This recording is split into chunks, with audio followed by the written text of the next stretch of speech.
Hiyo ni kazi yangu hiyo.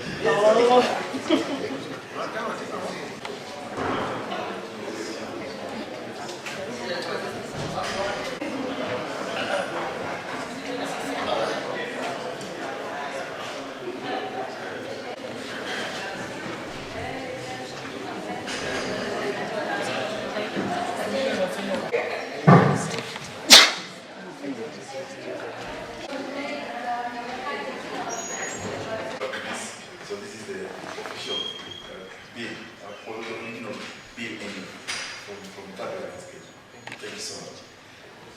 Now, having said that, and thanks. Those are created by the current administration, and there's nothing much you can do in the constitution of law, and who will stick to the constitution. In fact, the former provincial administration, which we can still not amend. With the national government, you elect people. Reduction of MPs.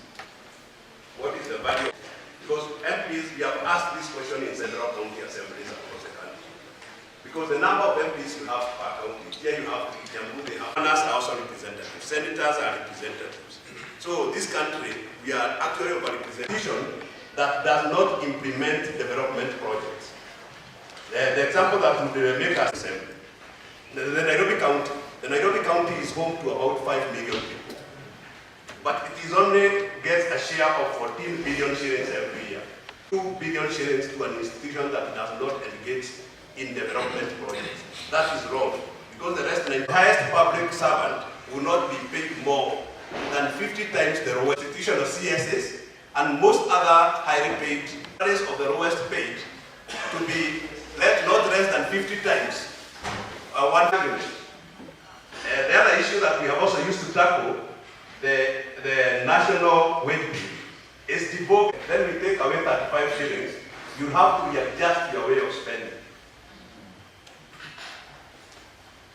Next issue. Then we have proposed that we enhance the efficiency and the capacity of the Auditor's General Office by introducing which will be collecting evidence on all audit findings that are criminal in nature.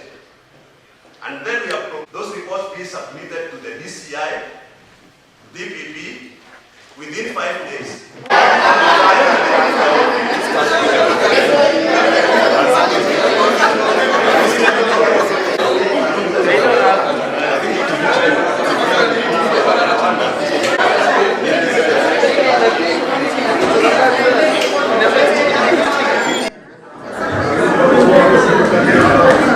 So this afternoon, we have received Dr. Ekuru Aukot, who is the sponsor bill of Punguza bill, coming to the premises of the assembly, informally meeting the members immediately after today's session. His emphasis today is more of going through, taking members through the bill.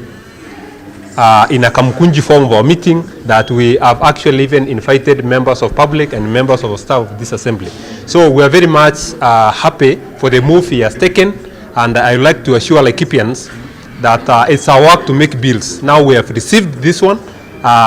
Very soon we are conducting the normal public participation like any other bills that we have been doing. So the 3 sub-counties will be making arrangements the way we have been doing with other bills. So we are very much ready just to carry on the process of this bill making, like we have been doing one for the finance bill, sun bill, and these many other bills that we have been able to do in the last 2 years of office that we have been in. So we are very much happy, and we are more than happy and eagerly waiting to hear the responses from Laikipians. So today I'm sending a message to Laikipians that get ready. We are coming for your interrogation on this bill on Punguza Mzigo. I'm a nominated MCA in the county of Laikipia. One thing that I want to thank Dr. Ekuru Aukot is for bringing this bill before us. So he has been able to explain it to us and we have been able to have conversation, ask him questions which we felt were pertinent, and of course what has been coming out in the social media. And to Wanjiko, whom we represent in Laikipia, we are going to be bringing this bill to you so that we explain to you through public participation what it's all about. And one thing I can tell you, issues of integrity have been dealt a final blow on the finality of what should actually happen to people who are involved with corruption, people who make sure that your roads are not done, your hospitals are not working.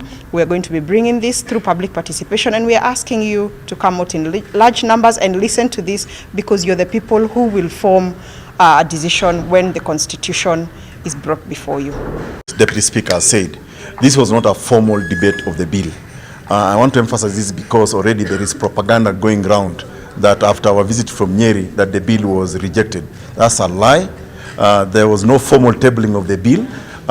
We were just unpacking the bill like we have done here in Laikipia to members of the county assembly so they can understand, for example, the rationale behind the proposals, Punguza, Mzigo, what really is contained in the bill. So the formal debating of the bill has not yet taken place in this county, neither did it take place in Nyeri. So I just want to tell Waiguru, the governor of Kirinyaga, I know it is the ghosts and spirit of NYS1 that are awakening.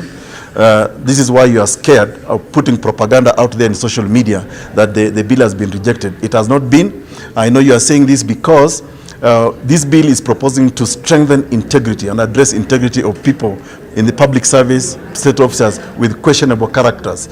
So I want to tell you to wait, let the MCAs debate this bill on their merit, because this bill is about the people of Kenya at the world level.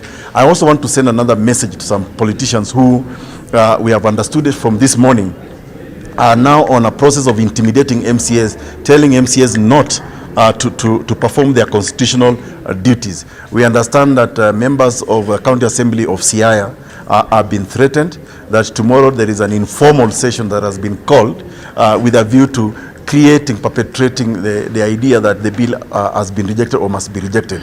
I think the Constitution of Kenya recognizes the role of members of the County Assembly. They are no longer as small as people used to think members of the County Assembly are. MCAs have a constitutional duty to pass laws, just like anybody else. So this intimidation has to stop from going on to the County Assembly. No MCA intimidates members of Parliament or senators or even people who want to become presidents for the donkey years they have tried. So I think it's important that we understand those two things correctly. For me, I'm very happy that the reception was very warm here at County Assembly of Laikipia, and I think we had a very fruitful conversation.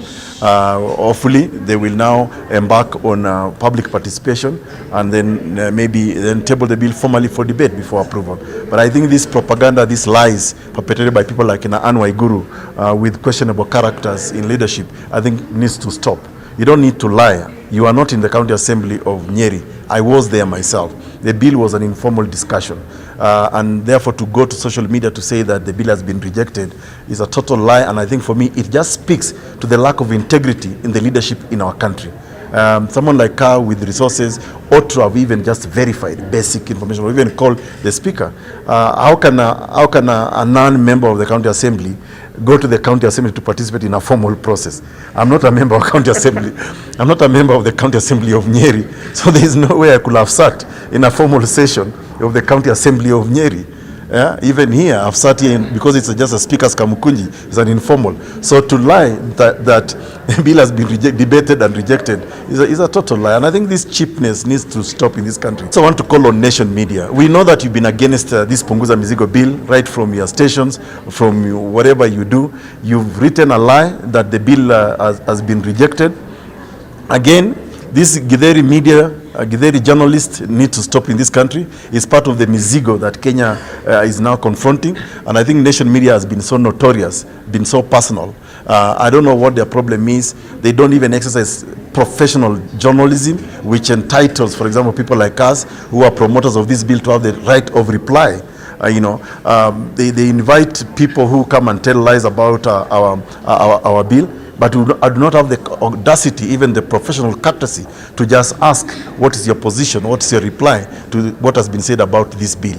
I think this kind of journalism, again, is very cheap. very simplistic. They should stop behaving like unregistered political parties. If they want to go into politics, just register yourself, change your career.